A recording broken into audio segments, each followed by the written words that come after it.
I have to say, like, I like That's that. new. Yeah, that is new. It is a new Gets me every feature time.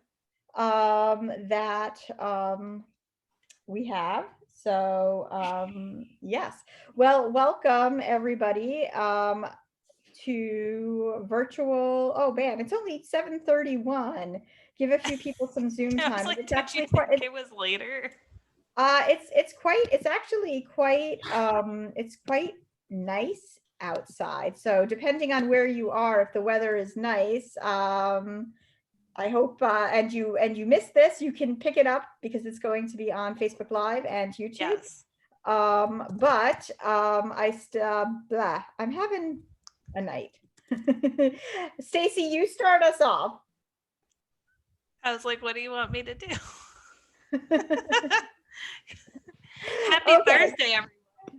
Happy Thursday, everybody. Welcome to Virtual Syosset Public Library. Happy Summer Scares. This is our, I guess, technically our third Summer Scares program, Yes, which I was is about to say second, but it's our second BYOB, bring your own beverage. one was a lunch. We hosted, yeah, BYOB. I have mine hanging out next to me because I am on the clock and technically I'm not supposed to be drinking while I'm working. No, you're good. You're our You're guest. good. We're That's paying you why to every drink time we for our host, we guests. always have like seltzer or something like that, just to be like, bring your own beverage. It could be anything, but mine's limoncello flavored. Okay. But like I'm, So it's got the spirit. But so welcome virtually to Syosset Public Library. My name is Jessica Ghost Town because I'm getting in the spirit of summer scares. Stacy was scary. Stacy, I was scary Stacy for one of them, but that was just our kickoff one. And I couldn't think of anything to do now. Otherwise, it was just going to have staff. and our guest is the fabulous author Julia Fine, who wrote The Upstairs House, which is insanely awesome. I like to say it's like the yellow wallpaper meets Shirley Jackson. But before we get going, just a few housekeeping rules. This is a fun, friendly event. We are here to have a good time and celebrate Summer Scares, which is celebrating horror and dark fantasy in libraries. So we are in webinar mode. You can engage with Julia and each other through a chat and the Q&A button. We do ask that you keep it fun and friendly. This event is a safe place. There will be a no tolerance rule for any kind of hate speech, abusive language, or anything of such that will have you booted from the meeting, which is definitely not why you're here. You are here to talk to Julia about her awesome book. And that's all. And that's all of the not so, the cut and dry stuff. This is being recorded. It will be on the library's YouTube page. If you want to tell your friends how awesome it was and they should watch it, go do that, or on the trending page for Syosset Public Library's Facebook. So without any further ado, I do just want to quickly just say the Q&A is on the bottom, and if you're uncomfortable being known, you could be anonymous. Yes, you can definitely be anonymous. So what we're going to do is we'll let Julia talk a little bit about herself and about her book, and then we'll open it up to all of you, and we'll do a little bit of that. So audience participation is encouraged. All right. Welcome, Julia. Thank you for having me. Yeah, this is exciting. I love how sort of casual this is. It's really nice, especially sort of in the world of like Zoom, which can often be very stilted and awkward. I think this is a lot of fun. So I'm really excited to be here. Thanks for having me. Yeah, so my current book, my new book is called The Upstairs House. And it is my second novel. My first is What Should Be Wild, which is also sort of horror, more dark fantasy adjacent, horror adjacent, sort of multi-genre, what I thought was literary fiction while writing it, but very quickly sort of I realized was horror. And this one sort of went the same way. But The Upstairs House is a book about a new mother who, when the book opens, has literally just had the baby, her first baby. She is in the hospital when the book starts, and she brings her baby home and is very, she feels very unprepared for that first newborn phase. And her husband is a consultant who is traveling all the time. She's alone with the baby. She's just moved to a new city and doesn't really have very many friends. And in sort of as she is struggling with this, she hears noises coming from the upstairs of her condo building, and those noises turn out to be the ghost of the children's author, Margaret Wise Brown, who wrote the book Goodnight Moon, Runaway Bunny. Those are her big ones, but she was actually very prolific, if you dig in. And so Megan, the protagonist, sort of befriends Margaret, and winds up getting caught sort of in the crossfires of this lovers quarrel between Margaret and her real life lover, Michael Strange, who was an actress and a poet, and a very dominant personality back in her day. And so as things escalate, the question of the book is how much of this is actually happening? Is this a haunting? Is it a poltergeist? Or is Megan experiencing some sort of postpartum mood disorder? So it's a book about, and Megan also, the protagonist, is sort of, it's Margaret Wise Brown because she has suspended writing her dissertation. She's getting her PhD in history, and she's writing about early modern children's literature. So she has Margaret Wise Brown on the brain, and the book sort of toggles back and forth between Megan's thesis that she's working on about Margaret Wise Brown and children's literature, Megan's sort of current experience with the new baby in a very sort of visceral, claustrophobic way, and then vignettes from Margaret Wise Brown's life that are based, that are sort of a historical fiction aspect, sort of based on research, where I sort of assume what Margaret Wise Brown must have been thinking in various moments of her life. And it all sort of comes to a head at the end, where these different forms sort of blend together, until Megan's thesis is almost haunted by sort of the specter of these women and these ghosts. So yeah, it's sorry, I'm distracted by the chat. But yes, I mean, I think it's definitely, I think there are scary aspects of the book that are sort of traditional horror in terms of like a ghost story and a haunting and sort of a exorcism moment. But also I was really very interested when writing and tapping into the horror of the postpartum experience, specifically for like birth mothers, and the way that, you know, your body is unfamiliar to you and you're bringing home a baby who's totally dependent, and your life is turned upside down in the ways that I think all the best horror and psychological thrillers sort of start with a life turned upside down. And so that was my inspiration. And so, yeah, I've delved into some of the nitty gritty, more difficult aspects, both physically and emotionally, of that new parenthood period.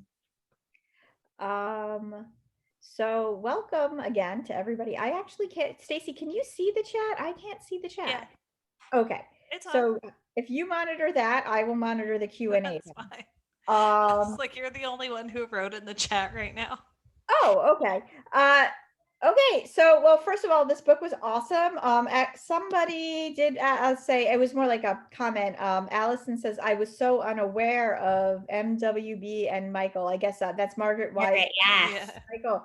Yeah, I was completely 100% unaware about that relationship. Same. So who was, okay, we all know who Margaret Wise Brown was. Who was Michael Strange? Yeah, so I also was unaware, and when I discovered that Margaret Wise Brown had been in this 10 plus year sort of on and off again relationship with a woman, that was part of the impetus for writing about her, I think.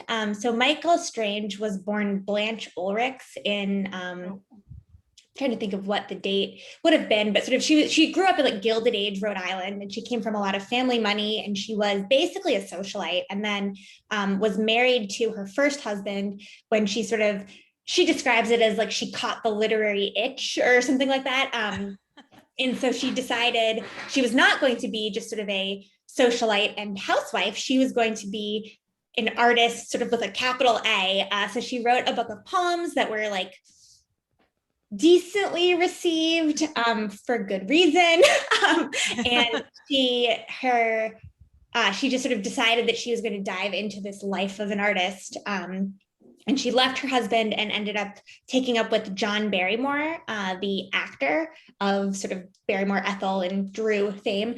And that's where she really, I think, like launched her career, because he opened a lot of doors for her. She wrote plays and she performed. And so she sort of like dabbled in a lot of different artistic pursuits and had the money to make that happen. But she was a very strong, very forceful personality. And there are stories about her, how she and John Barrymore, who also was a strong, forceful personality and a well-known alcoholic, would have these like massive screaming matches where they'd be throwing things at each other in hotel rooms. And their daughter, Diana Barrymore, wrote about their relationship in her autobiography. She also went to Hollywood to be an actress. She also died young. Wow.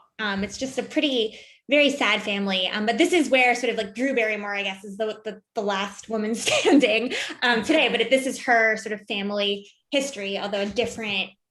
I think her great grandmother was John Barrymore's sister. I'm not exactly sure what the lineage is. It's not direct, but anyway. So she was in this relationship, and that sort of launched her. She had money. It launched her to stardom because he was so popular and so famous. They divorced. She got married again to a man named Harrison Tweed, who was this well-to-do lawyer in New York City. And she sort of settled down, kind of. I mean, she kept the name Michael Strange, and she wore these sort of avant-garde fashions and had these literary salons, and one of her things that she did was she would like read poetry set to music and like stand on stage and do it. It feels very self-indulgent when you look back on it. And I think it was, but she was very charismatic. And she met Margaret when Margaret was 30 and Michael would have then been 50. And they were together for 10 years, and Michael was semi-abusive. And there's a lot of, it's hard to, when you're writing historical fiction about real people, I don't want to be like, she was abusive, but there is a lot of evidence that she sort of made Margaret doubt her own abilities and herself and Margaret's friends. It's funny because Margaret's friends seemed like they could care less if Margaret was in a relationship with a woman, but this particular woman was just bad news. And so there's like a lot of records of the friends sort of falling off and witnessing sort of abusive behavior, but they did really love each other. And they were together on and off for 10 years. Margaret got rid of her own apartment and moved in sort of across the hall from Michael, and they effectively lived together. When Michael's son died, Margaret was sort of responsible for burying him and handling everything.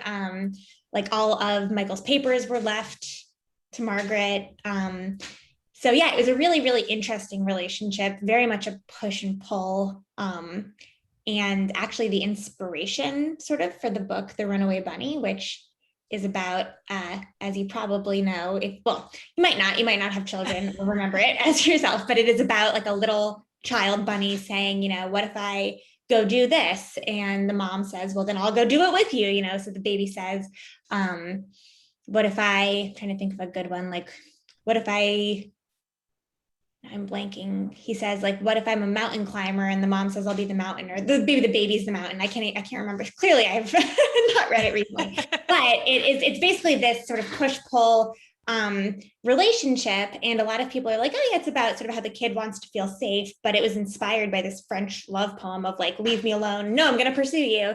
And that is effectively what Margaret's relationship at certain points was like. That's Michael Strange. And I actually, she has sort of fallen off historically, and is mostly known for her relationship to Margaret and in relation to Margaret at this point. But I think there are people out there who are trying to sort of resurrect her in a fuller way, because Margaret's biographers are not very kind to her, and her own autobiography is rather performative. But yeah, she's fascinating. I fell in love with her over the course of writing and researching, but she also would make a terrifying, vengeful ghost. So. It's actually, so we had our first question, and you did pick up on some of this. Want to read it, Stacy? Sure. This is from Jennifer Jordan. She says, first off, I loved the book so much. I particularly loved the supernatural elements and the imaginative use of historical figures. I'm curious about the research you did to write the book. What drew you to these figures, and what was your favorite discovery while looking into their lives? That's really good questions. Really good question. Yeah, so I initially, I started thinking about a book about a postpartum mom that would be sort of a psychological thriller fairly soon after my first child was born. And around the same time, I was trying to get him to sleep, as I think a lot of us parents do with our children. And some of the sleep training advice I got was to have a routine where you read him the same book and you sing the same song, and he sort of like knows, cue sleep. And so I read Goodnight Moon hundreds of times in the course of a very short period of time. And I strangely didn't get sick of it. I was still, I am now reading it. I now have my second child, my daughter. I also read it to her, and it's still, every time, it's just fascinating to me. So I, at a certain point, thought, who wrote this? I guess I'll look into it, thinking it would be sort of your usual like Wikipedia dive for one night and then you move on. And I discovered Margaret, and I realized that she had died. She died at 42. So she was just so much younger than you imagine she would have been when writing these books. And she was in this long-term romantic relationship with a woman, and she had a like strange cabin in Maine with no running water and a lot of strange quirks. And she was a beagler. She would go rabbit hunting, and she wrote these books about rabbits. And I just was so interested in her. And I immediately went out and found a biography. And while I was reading the biography, I think that was when I came across Michael. And I felt like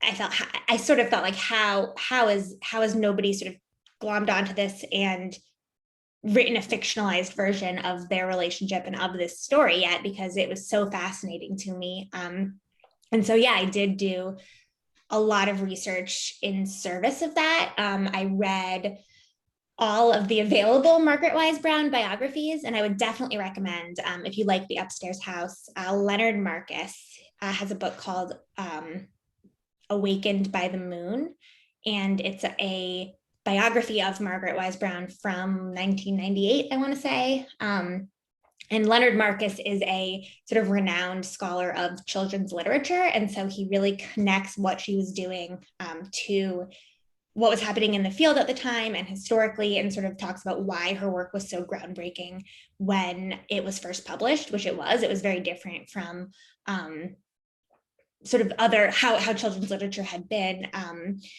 Stories, there had been fairy tales for kids, yes, but the type of children's books that we are used to, where it's written sort of directly to a very young child, something like, good night room, good night comb, good night brush, it was unheard of. They were like, what is this? Because the sort of psychological research and the research on early education was just coming out, and she was writing sort of alongside these progressive early educators. But a little bit of a, anyway, sorry, back to, and I'm forgetting the word even for, jumping off from that. But anyway, yes, research. So I read that biography, and that sort of turned me on to a lot of other primary sources. I read Michael Strange's biography and her poems. I read most of Margaret Wise Brown's available catalog. I did, the best I could to find her letters and her journals, which were very telling, and I feel like helped me understand who she was as a person a lot more than, I might have otherwise. I did a sort of Margaret Wise Brown tour of New York City, which was a lot of fun. There are places, that she frequented, obviously, that no longer exist, but a lot of the spots in her biography, are still there and look pretty much the same. So I did that. I'm sure I did more. Oh, and then I did a lot of research too on postpartum mood disorders, particularly postpartum psychosis, and looked at sort of what that looks like, how women experience it in, a variety of ways, what sort of best practices are for treatment, things like that. So interesting things that I found. Oh gosh. Well, this is not something that I had included in the book and ended up taking out. So talking about how Margaret Wise Brown her work was non-traditional, and when she first was publishing it, there was a lot of pushback from the more traditional library community. And so the head of the New York the head of the New York Public Library Children's Department was a woman named Anne Carroll Moore, and she was also super innovative because she was the first to create a children's reading room in the library, and to say like the library should be a space not just for adults, but for children. So she did have her really great aspects and her great points, but she just hated Margaret, and she hated this here and now, these new children's literature. She thought that it should be fairy tales and magic, and she refused to stock Goodnight Moon.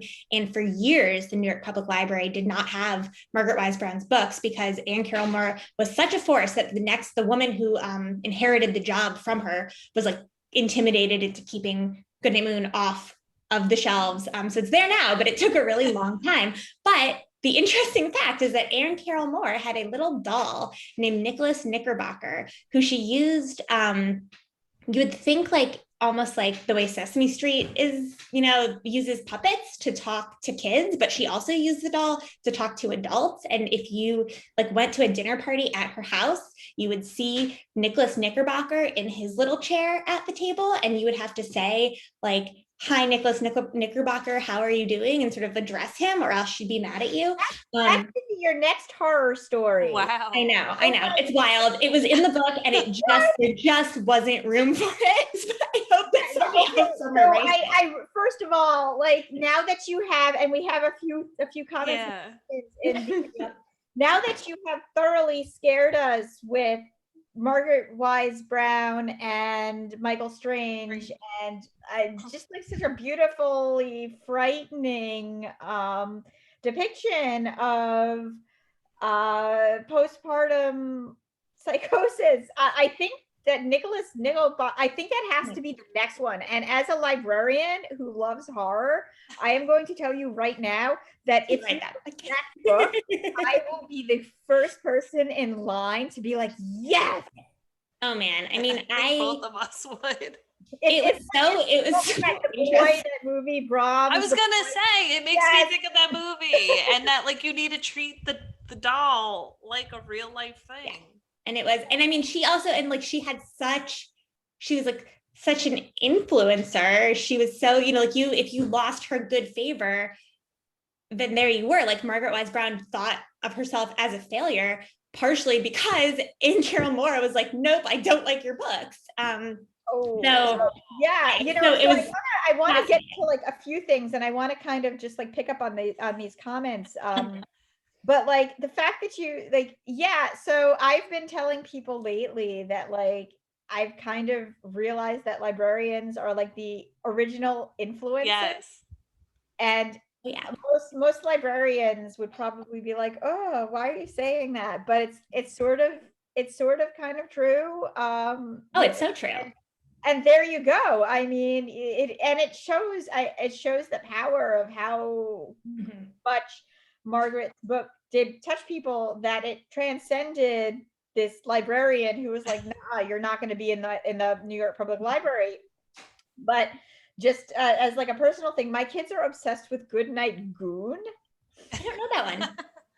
There's so many parodies though. It's really an industry. It's a parody of Goodnight Moon, but it's like Goodnight. God, I could probably. Is it like monsters? Goodnight Goon, Goodnight Martians taking over the moon. Oh, that's cute. They love it. They love Goodnight Moon also, but like the creepy version of it is their favorite. So let's have to get that. I'll have to get that one. Yeah, I'm curious what your son would think about it.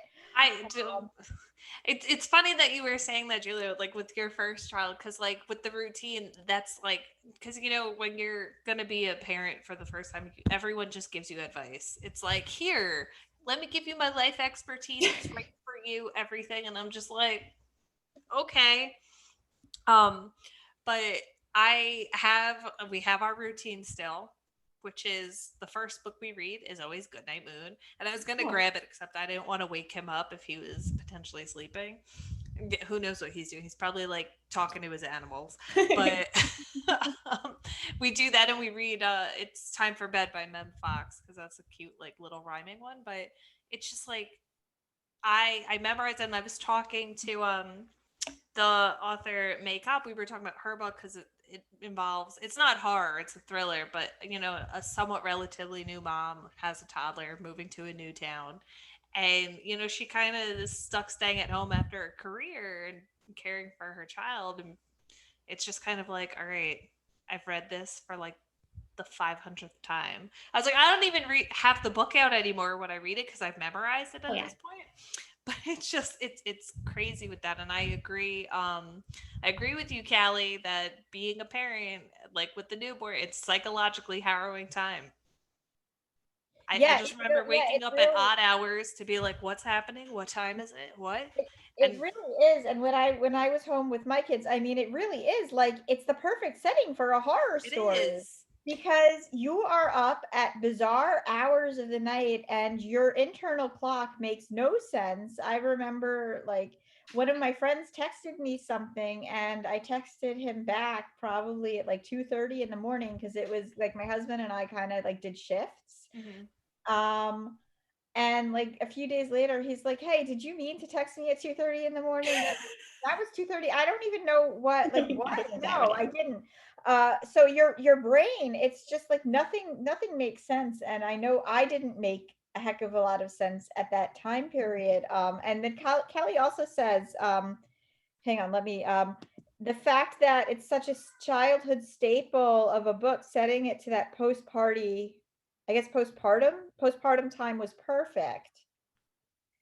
As a librarian, like people are always like, oh, teach, read to your child. And then like I had these children and I was like, they don't seem to be aware of anything around them, and I'm supposed to read to they them. don't.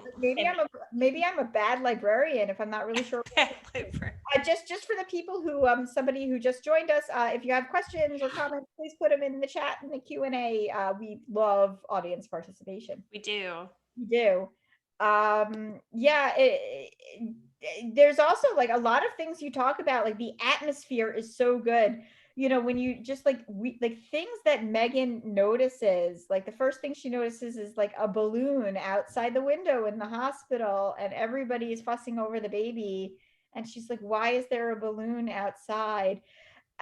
I mean, I think that's very true for a lot of people. You focus on, that's very realistic. Everybody's focused on the baby, and like very few people are focused on how exhausted the parents are, or the mother is.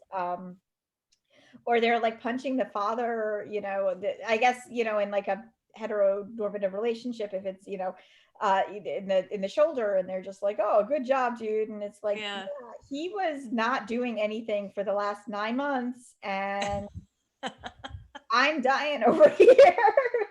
So it's just like this weird thing where everything is happening all around you and you're like, it is like sounds are louder because you're like, did the baby cry? Am I supposed to be, what am I supposed to be doing? And you're just in this like hyper aware state.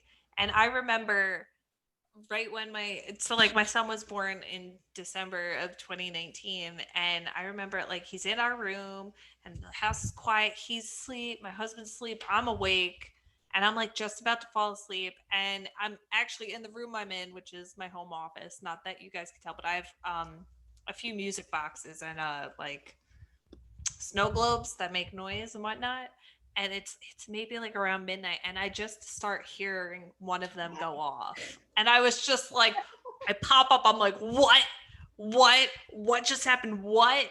Freaking out, like, did I just hear that? Like, am I crazy? And I like nudged my husband. I was like, did you hear that? He's like, hear what? Like, what do you want? And I'm like, did you hear that noise? Did you hear the sound, the song? And he's like, what song? Like, what are you talking about? And I was like, did I really hear that? Like, what just happened? And they're like, I told my family, and they're like, maybe it's your lack of sleep. Like, you have a newborn. And I'm like, I swear to God, I heard it. Like, I'm not going crazy. Like, maybe my house is now haunted. Yeah, And I think, I mean, I feel like especially with a first baby, you can read and talk to people, but you can't really know what it's like until you experience it. And then Yeah. when you do, so much changes so drastically that it's hard to know what is normal and what isn't. So I was very interested in that, like, oh, like I'm losing a full head of hair. Is that I guess that's a normal Yes. thing? Or like, Which is so there's all these hard. things where nobody, you say Yeah. it just doesn't equate. And so my thought was like, well, if something, and I think this is actually how it happens for a lot of women too. If you experience a mood disorder, you don't, because so much has changed and because you don't know, like, oh, is the baby supposed to be eating all the time? Like, cluster feeding, and I'm just stuck on the couch. This is normal. This isn't. Then you wonder, like, are these feelings normal? Or are these, am I hearing things? What's happening? And there's no, like, the differentiation between, like what you're expecting and what everyone else is doing and like what should be happening is just totally gone. Like in real life, in non-postpartum life, you're like, a music box going off by itself, that's really weird. But when you just had a baby, you're like, is that weird? I don't know, maybe only I think it's weird. Like, you just lose all sense of like what things are supposed to be like. And so for me, that was when I was sort of like, this is a horror story. This is where the world is sort of tilted and everything is uncanny, and even like the most normal seeming things are suddenly off and weird, and the things that you would think are weird can easily be passed off as normal, which I think is why in this book I've definitely heard readers respond like, how did she not realize that something was wrong, or how did nobody around her realize? But I think it happens so often that things slip through the cracks, and when there's a baby to focus on, the baby just like sucks all the attention and the energy, and it's really, really easy to miss signs and to not know what's normal. Oh, definitely. We just had well, there's a question from Allison, but Callie just wrote, because it's something I was thinking of earlier. Megan's mom was interesting. I like it. Megan's mom was ...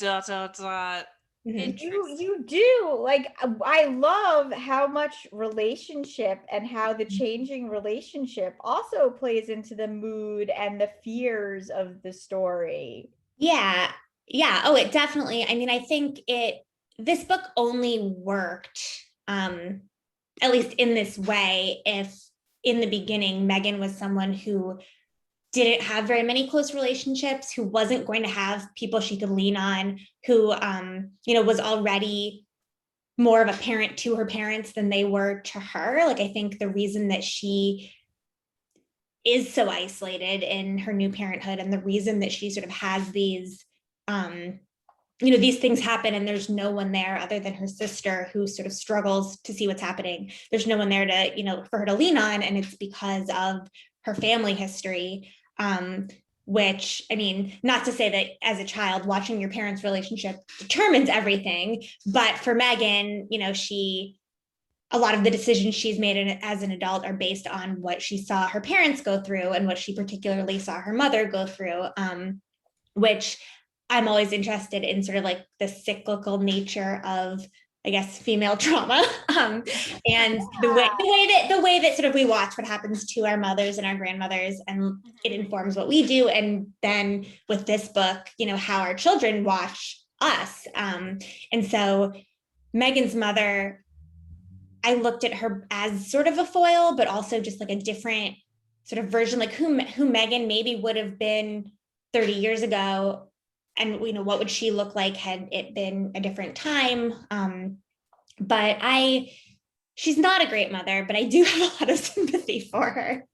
How did you, it was good because when you like with her sister and just with everything with Michael and Margaret's relationship and just the whole like atmosphere of the upstairs house, which by the way, like the whole image of Megan like walking into this real life version of Goodnight Moon is so creepy, and yet at the same time I totally could somewhat relate because So there you are right now. So tired. You're so tired. You're like, is this, like you were saying, is this real? Is this real life?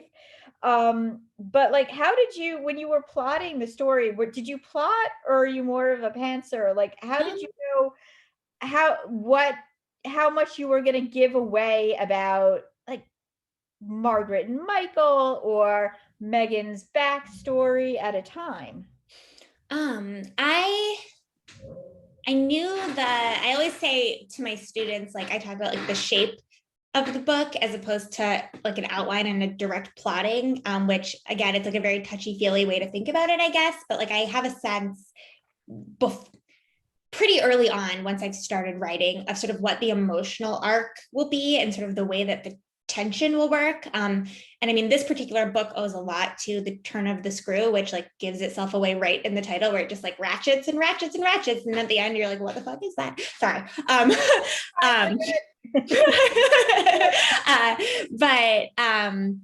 Yeah, so I knew fairly early on that I wanted it to be sort of a slow burn of a book where by the end it just was like, whoa. And then I knew it was tricky with Margaret and Michael, and it was tricky with sort of the information about early childhood education and Margaret's career, because I needed the reader to have all that information in order to understand some of what I was doing in the contemporary story, and the references Megan was making and the ways that I was interested in looking at language and modernism. And it took me a long time to figure out the best vehicle for getting all of that information to the reader. So I didn't actually include Megan's thesis excerpts until fairly far along in the editing process. Initially, I'm trying to remember how it had been, but it was like the scenes started earlier and there was just some, I had sort of jotted down notes, but it was tricky because in order for the reader to get what I was doing, I needed to convey all of this. And I couldn't say, go read this biography of Margaret Wise Brown and then come back and read the book, And so the thesis ended up, at first, it was really just a way to get that information to the reader. And then it fairly quickly turned into a way to sort of put past Megan in conversation with present Megan and look at sort of the way her life had been and the things that she had been preoccupied with and the way it sort of like blended together with what her life as a new mom was.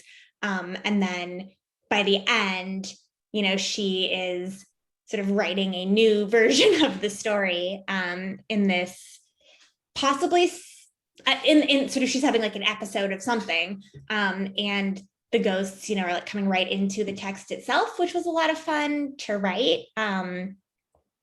But it definitely started off as, a solution to a structural problem. Man, so there's actually a really good question at the bottom. And I want to get to it first because I think it's actually a really important question. Not that everybody else's questions aren't important, but this one brings up a conversation that's interesting. And an anonymous, do you think someone who wants to be a parent should or should not read this book before making that decision? Seems like it could help prepare parents, but also scare them off. Yeah, I don't know. It's hard. I would have liked to have a book like this, I think, before, maybe not in terms of like helping me decide whether or not I wanted to become a parent, but I think it would have helped me prepare for the postpartum experience, because we don't get all that much information. Like while you're pregnant, there's so much to read and so many apps and, books, like what to expect while you're expecting and information about the baby. And you go to doctor's appointments and get your blood drawn. And there's just so much attention, so much preparation, so much that you can know. And I think we really do new parents a disservice by not talking enough about what it's going to look like in those first, few weeks when they bring the baby home. I had one friend who said, just so you know, you feed the baby every 2 hours. And when they say every 2 hours, it's like from the start of one to the next. So if you have a baby who wants to eat all the time, you're just going to be awake. And I think I I like processed it kind of and thought like, that can't be right. But then I was in it and I thought, why? It's like from the start of one. Yeah, from the start of one feed. But I thought, why hasn't this been more like culturally available to me if I've seen so much about pregnancy and I know a decent amount? Like I nannied during grad school, like I know how to take care of kids. I took care of babies, but nothing had really prepared me for like what my body would look like and how it would feel, and the lack of sleep and the neediness, and also that emotional transition of having to sort of say goodbye to the person that I was before I was a mother, because it's such a transition. And it's not a bad transition necessarily, but I do think being prepared for it would have helped me make it more easily. And in terms of understanding and preparing for postpartum depression or anxiety or psychosis or any sort of the array of mood disorders that are so common, and that there's such a taboo in talking about. I think that at a certain point, if you have a lot of friends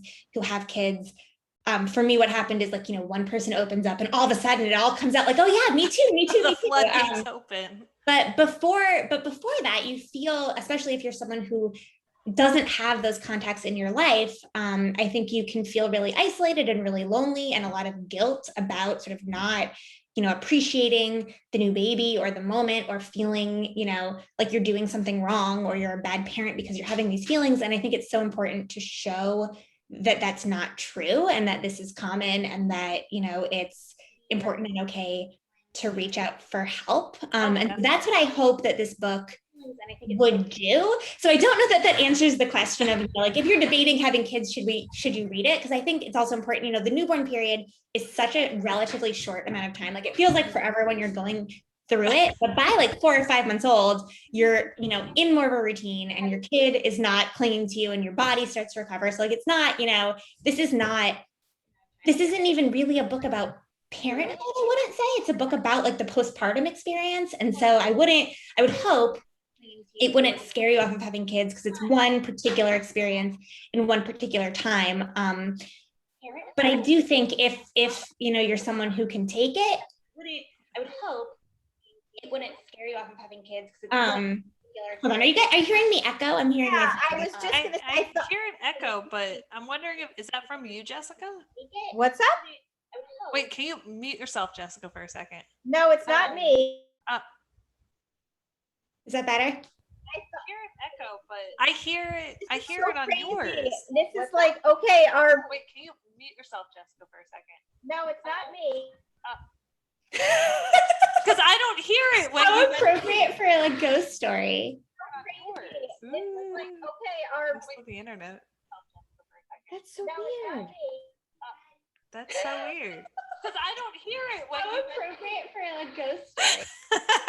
Oh my gosh. Oh, wait a second. Stacy, mute yourself. That's so weird. That's so weird. Because I still hear it if I'm muted. That's so strange. I don't hear it when you mute, Jessica. Mute yourself. Hang on.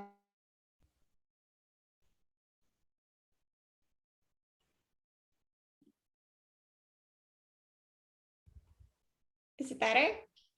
Yeah, I hear it when Jessica's not muted. Unmuted. You hear it now? No. Do you have something open?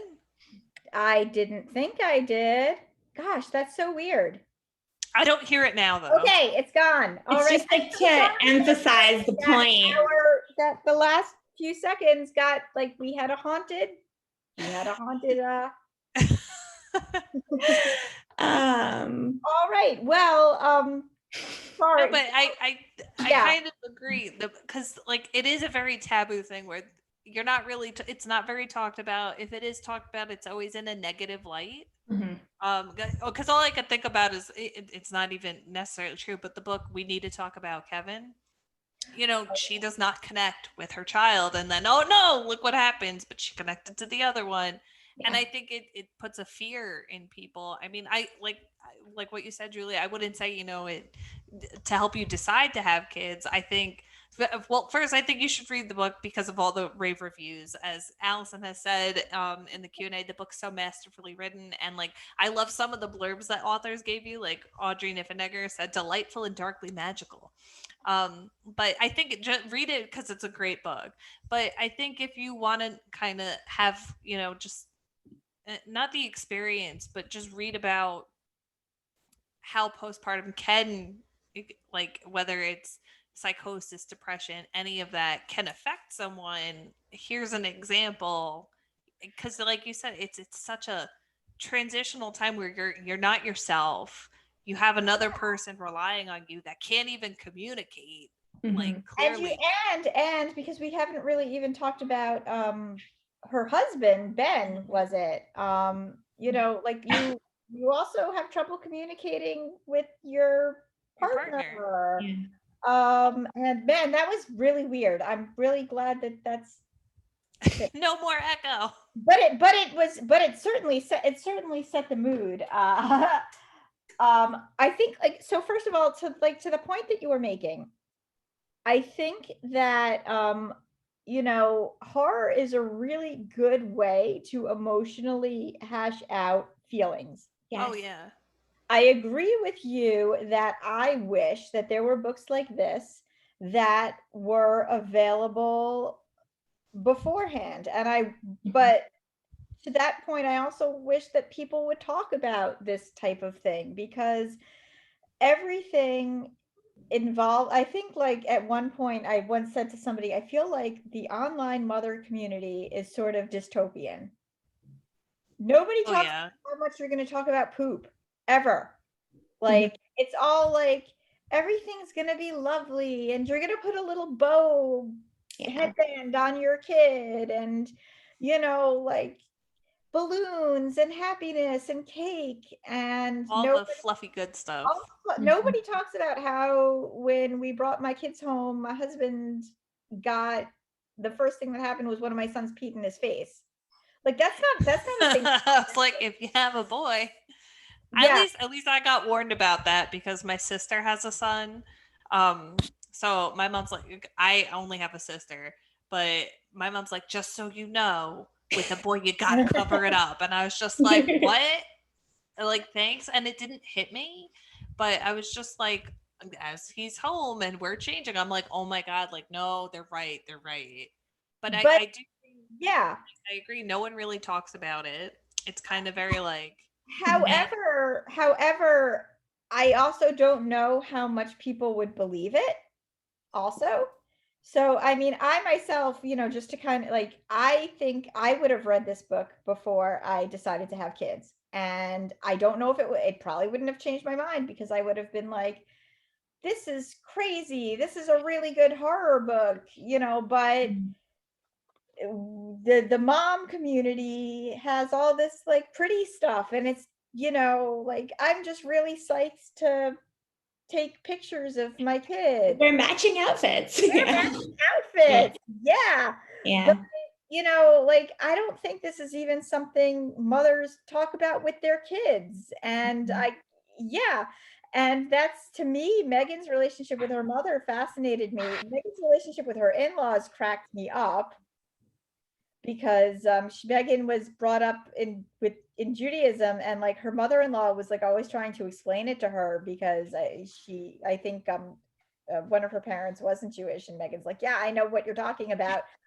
But it's not something people talk about with each other. And I think that reading a book like this, it might be like one of those things where, like, having those emotions sort of prepares you for emotion. However, if somebody's really sensitive and stories dealing with this type of thing, maybe don't. I think if you're predisposed to worry about everything, then maybe it's not the book for you, because it's just adding one more thing to the pile. But I do think, I think there's so much value in being seen, even when you're not at your prettiest. And I also think in, with postpartum mood disorders in general, it's the stigma of mental health that exists for basically any sort of mental health challenge that you would go through, but the fact that there's a baby involved and that it sometimes can involve negative feelings toward your baby, even if you don't act on them, even if it's, you know, like a split second, I think it's really hard to talk about, and it's hard to admit to yourself and to other people, but I think it's so normal. I think like it is something that so many people have decided not to talk about. And I think it just sort of does a disservice to anyone who's going to go through it, because then you feel super alone and you feel like there's something wrong, when in reality, it's just something, you know, that your neighbor across the street probably also experienced. So yeah, I think so too. And one thing that I think is interesting is also just like the pregnancy experience in a way, like, you know, and talking about horror and as it relates to this type of I guess experience, the pregnancy experience of it in and of itself. And maybe it's because I was pregnant with multiples. Does anybody hear an echo again? Okay. No, I don't hear it. Maybe that's just me. I'm still like, what was just happening? The pregnancy experience, I used to joke that I felt like I was donating my body to science, because you'd walk into a doctor's office and they'd like be like, okay, I'm taking your blood and I'm doing this, and now I'm going to take all of these pictures and echo, you know, like now we're going to look at the heart rate of your kids, and that, and I'm just, and then it's like, where do I fit into this? I'm sitting here like super. Yeah, it's like a science experiment. Yes, exactly. So, you know, it's again, like, it's just, it's such a, I'm so, as a mom and as somebody who just experienced a difficult pregnancy and came out the other side and, you know, was able to, I love what you said about saying goodbye to your former self, because I used to kind of feel that way too. I was like, you know, it feel like it's definitely a transition, and people are like, no, it isn't. You're more yourself than ever. And it's like, no, you're just a different you. Like, yeah, it's not like that. And it takes a while to figure out what that new self is. You brought up a good point. And yeah, what and I yeah. think especially if you have career ambitions or artistic yeah. ambitions, or, you know, this both, it's especially difficult, and there is no solution there. No. But there is none. No. Yeah. You it's like, you know, you can find a way to balance, but it comes at the Yeah. expense of something else. It comes at the expense of, you know, either like whatever financial stability you thought you were going to have, or your own time, or, you know, relying on people that maybe you weren't comfortable relying on. And again, like you have like, for, you know, you have visitors in your house all the time, which, bringing it back to Michael and Margaret, they're visitors in her house, and they're unwelcome visitors, and like all she, like, you know, all you want is some quiet, and there's constantly people who want to come and impose on your life. So I guess just bringing it back to that, like, what were you considering that whole idea of unwanted guests when you decided to bring two ghosts into Megan's life? Definitely at a certain point, yes, especially sort of as you get later into the book and it becomes sort of pretty clear, like, oh yeah, I don't want these women here, you know, because at first she sort of feels like, oh, company, you know, but yeah. And I also was really interested in this idea of the baby almost as an unwanted guest, because again, you know, it's sort of taboo to say it, but like a newborn can't give you much, you know. It's and this is where I felt sort of like Margaret and Michael worked nicely as a parallel to Megan and Clara, the baby, because, you know, this push pull of like, I love you, but you're taking so much from me and making me feel terrible about myself, and you're really ungrateful, and I'm giving you everything and you just keep wanting more, you know. And I think, yeah, like the ways in which, you know, both are unwanted visitors, and both are sort of semi toxic relationships up to a certain point. Obviously, you know, a ghost that has moved in is quite different than a baby who, will then give you a smile or start, talking to you, or when your baby, does notice you as you, not just as like source of milk. Right. So it's like, it's such a specific period of time. Like the book takes place over the course of like 2.5 months. Like it's just a very condensed amount of time that I think, like I said before, when you're in it, it feels like this is going to be forever. And even like remembering it, I remember the feeling of feeling like it was going to be forever. Yeah. But it's brief, and your kid, gets older and appreciates you and gives you more, and it becomes a more reciprocal relationship. Like my oldest now is 4, and he's darling and so much fun, and like obviously there's a lot of it still very difficult, because that's just parenting and trying to work at the same time, and in general. But the give take becomes much more even than sort of when he was a newborn attached to me and I was changing diapers and not sleeping, and he was just like sleeping in my arms. Like it doesn't last forever. So yeah, but it does, like the time is so slow. So and warped. I think you, like, one of the things I think you mentioned, did you talk a little bit about just how boring it could be? And yeah. I mean, I remember like turning on daytime television, and that's creepy in and of itself, because you're like, what?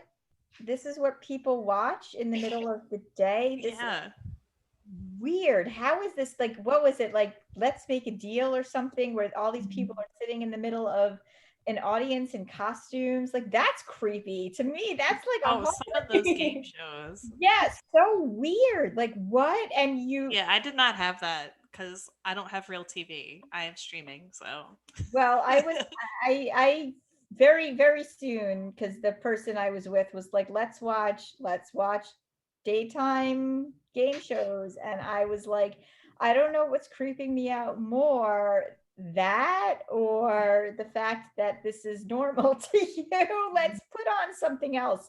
But it's very tedious. Yeah. And I think, I mean, if you're coming from a job in which you are doing more than just sitting there, it's such a change. And I think too, like for Megan, who's an academic and is used to sort of having a life of the mind, it just is, when you don't sleep, it's just impossible to think with the clarity that you're used to. And so I think that in itself is also kind of scary. Like it's funny because with my daughter, I was used to not sleeping, I think. And so I was reading a book when I went into labor, and I finished it in the hospital.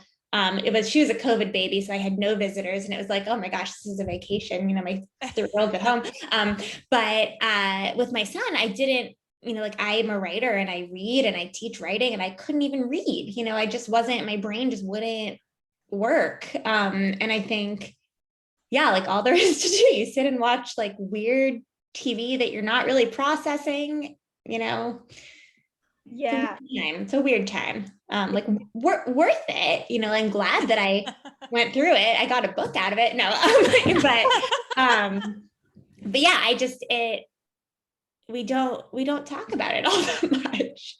I guess just because I know we're coming to the end, although we were haunted for a short period. Just a brief period. But no, I think it's great though that your book is a vehicle to bring that discussion into light, aside from just being like, ooh, horror, like touching upon it. And as you said, Jessica, like horror is a great way to hash out emotion stuff, because horror is more like a mood. Like I love horror, and I think it's funny that Jessica brought up to see how my child would react to Goodnight Goon, because my child loves anything horror and evil right now. That's my influence. Because he was a newborn, I was like, what am I going to, oh, my friend's watching Lord of the Rings, like, yeah, let's watch it. Okay. And he'd be like, oh my God, these evil characters, they're great. And I'm like, what are you? We watched Hannibal together, probably shouldn't have, but whatever. So he loves all that stuff. But it's gonna be really cool to, like, I want to have like a book discussion of everybody reading the book and then like talking about it, men, women, it doesn't matter, because I mean, you have her husband in it, and it having a newborn affects them too. But it's so interesting to think about that. And then that brings me to a question someone asked earlier in the night, but we didn't, but have you always expected to write horror? Oh yes. Oh, Sorry. no, and I have not even I guess with my first book, I sort of knew fairly early on. This book I initially envisioned as like Rear Window with Jimmy Stewart looking at the window, but with a mom and a baby. And it very quickly devolved into this. No, I mean, I think like you said, like speculative fiction in general, I feel like lets you dig into ideas in a way that's really interesting to me. And I'm definitely interested in sort of like pushing things to the extremes in my writing and talking about emotion and relationships sort of through that lens. But yeah, no, I definitely didn't set out and say like I want to be a horror writer, but I do think my sensibilities definitely, fall into that. I'm interested in the ways that, you can as a writer use discomfort sort of to help you convey whatever it is you're trying to convey. And I also think that my like threshold for what's uncomfortable is like much higher than in terms of in reading, not in like physical life. My husband would laugh at me like you could never take me camping. But in what I will read and sort of take in without having like ew, gross, visceral, like too much reaction. Like I just don't. I think like as a reader, I'm very open to things, and so as a writer, I then just sort of if I have an idea, I'm willing to lean into it. So yeah, not initially, but at this point, I'm excited sort of that I can like at what's out there and sort of being able to like converse with it. One question Awesome. before we go. Did you consume a lot of horror as a child? No, I read a lot of fantasy. It was definitely like the Tamara Pierce, Alana books type. Oh, yay, those were great. Reader. I read a lot of things like that, like Mercedes Lackey, Terry Pratchett. But I also read a lot of like regular teenage. I don't know. I have a very wide sort of range of what I'm interested in reading. Like as long as it's well written, to my definition of well written, I don't really care what genre it is. But I wasn't sort of a like dark. I was sort of a nerdy theater kid. I wasn't cool enough to read horror. Like, I mean, I've been talking to a lot of horror authors lately, and I am a huge fan. But when I was a kid, I was afraid of everything. Yeah, so was I. There's a story of how I wouldn't read in second grade. I wouldn't read the scary stories assigned for reading class. And instead I did a report on the origins of Halloween because I was too scared to read it. So yeah, no, total whip. Did you read that Alvin Schwartz book? I know there's scary stories to tell in the dark, but in a dark, dark room with the green ribbon story. Probably. I don't know. I definitely remember like sitting and hearing scary stories. And scared me more than all of the scary stories to tell in the dark. And yeah, because I have this running list of people who I've asked whether or not like the green ribbon was the most terrifying story to you. It's where she unties it. Yes, yes. I thought my head was going to fall off. No, I remember where I was when I was told that story, and it haunted me for years. Yeah, no, I was not. Oh, wow. So yeah, I love all of these horror authors and creators and aficionados who were total wimps like me as a kid and now just kind of love it. But yeah, I think had I been old enough to read it not as like straight this is what happened and more as like this is a metaphor for whatever else, then I think I would have appreciated it more. Like as I've gotten older, like I love like Carmen Maria Machado as an example of like, okay, these are horror stories, but she's talking about so much with them. It's not about, Did you read her version of The Green Ribbon? The Husband Stitch? The Husband Stitch. That was fabulous. That's why I thought of her, I think. Yeah, I was going to Yeah. say there's no way that's a coincidence. Yeah, if to the audience, if you are a fan of scary stories and you're familiar with the traditional tale, The Green Ribbon, which is about a girl who wears a green ribbon and her friend who she ends up marrying always asks her why, and at the end she, spoiler alert, but this book is she takes the ribbon off and her head falls off. Read Carmen Machado's The Husband Stitch. It is like one of the best takes on that story I think I have ever read, and it is seriously creepy. That whole collection is really just wonderful. Yes, yeah. And then like, you know, like for me also, like just to kind of get to mothers, because I know that this inspired Neil Gaiman to write Coraline. The other mother, there's this story in The Scary Stories to Tell in the Dark called The Drum, where these girls, they want this drum that this girl is playing, and she tells them to go home and be really, really bad. And the mother is like, well, if you keep behaving like this, I'm going to be replaced by a mother with glass eyes and a wooden tail. To me, that was so viscerally terrifying, just the idea that your mother, which could you know, be replaced. This is the other side of it, like a child being terrified because you do, like, your mother is like your security, your blanket, you know, and like being replaced by this like insane non-human creature. Yeah. Oh, I mean, my first novel, What Should Be Wild, is basically about like the history of fairy tales as horror stories. So, which is what historically they basically were. Yeah. Yeah, the original ones. I think like I was like 11 or 12 when there was, and I know we're out of time and I don't want to keep you for too much longer. But there was an old like they were like anime versions of the Grimm's fairy tales, and they showed and like they were cute and terrifying at the same time. But like there's a like the original version of not Cinderella, I'm sorry, of Snow White. At one point, the evil queen tries to strangle her with her bodice. That I did not know. I was like, I know the original Cinderella one. Yeah, where they cut off the feet. Yeah. Yeah. My mind was blown when that happened. I was like, what? Because I mean, growing up on Disney. Oh yeah, Disney is such a, they have and then co-opted it all. Oh, Disney is so scary. And it's like, yeah, they actually sanitized a lot of that. Yeah. All of it. Yeah. All of it. But are you working on anything now? I am. I'm actually in the process of drafting a new novel that's about teenage girls in Baroque Venice. We'll see where it goes, but I'm excited to be writing again after a year of a lot of sort of spinning my wheels and caring for children. So. Well, we're very much looking forward to that. Yes.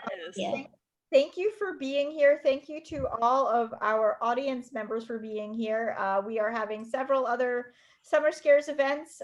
Next week, we are going to have members of the New York Horror Writers Association New York chapter do some readings.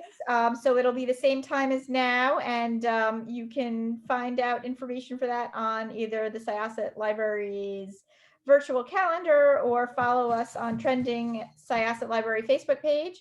Yeah, it's going to be a great summer of scares, and we have some reprieves if people need reprieves. We have some happy books too, but not that I think horror isn't happy. For me, it Scary is cool. You know, some people might be like, I need a break from all of it. So thank you again to Julia. Thank you so much. Thank you so much, Julia. This was great. Thank you to Harper Collins for bringing us together. If the upstairs house is available at libraries, available at your local bookshop, tell everybody about it. It's awesome. And have a good night. You too. Thank you so much. Bye.